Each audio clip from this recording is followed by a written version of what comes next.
Olá, companheiros do acampamento. Hoje eu vou ensinar para vocês como fazer uma fogueira. Bem, pode estar chovendo, né?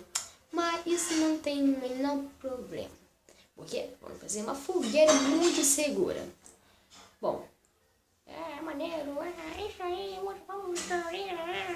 Bom, primeiro eu queria ensinar para você uma fogueira é assim. Bom, é o seguinte. Vai precisar de uma madeira seca e também de um mato seco. E também de uma tocha. E agora... E também uma gasolina, né?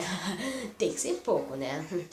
E agora é só acender a fogueira. Não vai ter o menor problema para acender a fogueira, né?